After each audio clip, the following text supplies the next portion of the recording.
Thank you for being with us on this video clip, which details the partners that we have with the Virginia Association of Counties. Good to have you today. Thanks for having me, Dean. Great, great. I know some of the things that we have been involved with you in the past really have dealt with financing capital projects and equipment for many years. And I know the programs have changed somewhat over the last several years. Can you tell me a little bit more about how the change is impacting Virginia counties?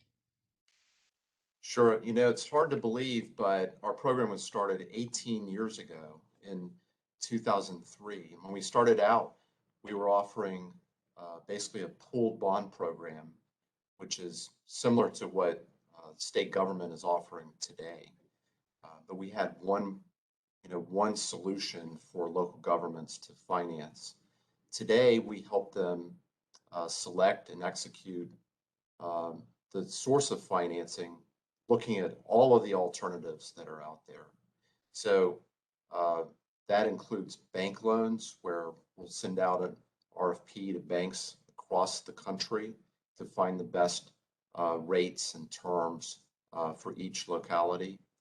Municipal bonds, in our history, VMLVACo Finance is one of the largest municipal bond issuers in Virginia. So we work in that area.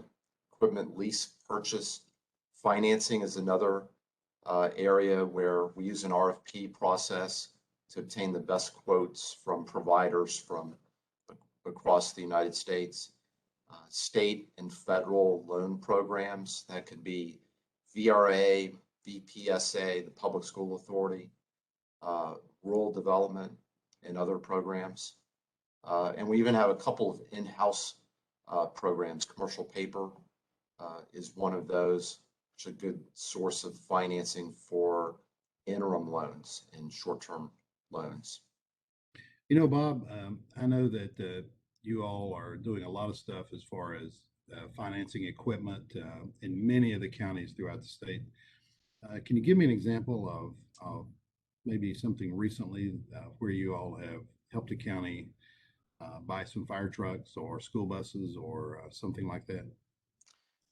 Yeah, we do all of those kinds of things, Dean. Our services, our municipal advisory services, are provided by 4 municipal advisors on our staff, soon to be 5. These are all top flight individuals who have taken and passed the Series 50 exam in order to be considered registered municipal advisors with the Municipal Securities Rulemaking Board and the SEC. So in our role as a municipal advisor, we assist local governments in all of the areas that lead up to financing and then the execution of the financing. So let me go through some of those things. Hey, Bob, before we get any further, just so if I'm understanding your municipal advisory services, you kind of act like a broker for a lot of counties in their financing needs, whether it be capital, whether it be equipment, or things like that. You find what they need and do all the work leading up to a county's purchase of something or lease of something. Is that correct? Yeah, and it really starts with the at the very beginning. We provide something called a debt capacity report, where we'll look at a local government in terms of credit rating standards, a peer comparison to evaluate how that locality compares and its capacity to take on new debt. Provide financial forecasts, financial policies, a plan of finance if it's something that is sufficiently complicated, where we want to look at different ways of structuring the financing and accommodating that financing in the local government's own budget.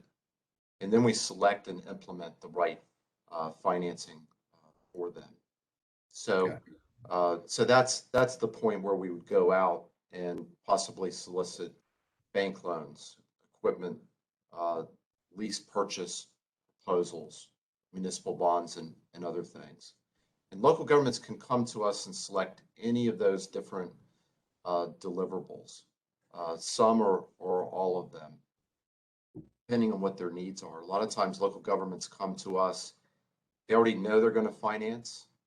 They know how they want to finance. Maybe it's a bank loan, but they want assistance in going through the process. So that's what we'll provide. We've also assisted local governments who just wanted to update their financial policies or just wanted a financial forecast. It's whatever they need in their own circumstances.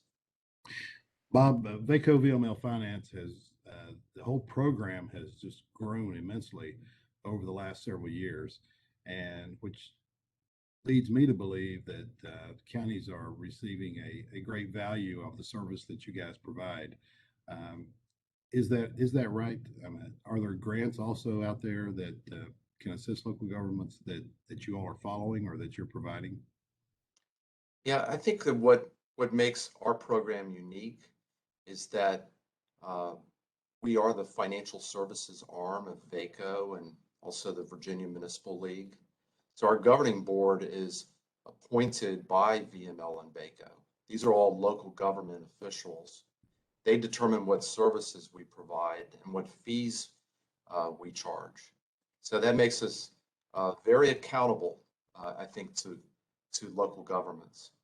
And by the way, one of the things that I think is unique about our programs, we'll give you a fee quote up front. It's not this open-ended kind of commitment where you really don't know where it's going to end. You asked about grants, and we do provide grants up to $5,000 for some of the analytical reports that we do.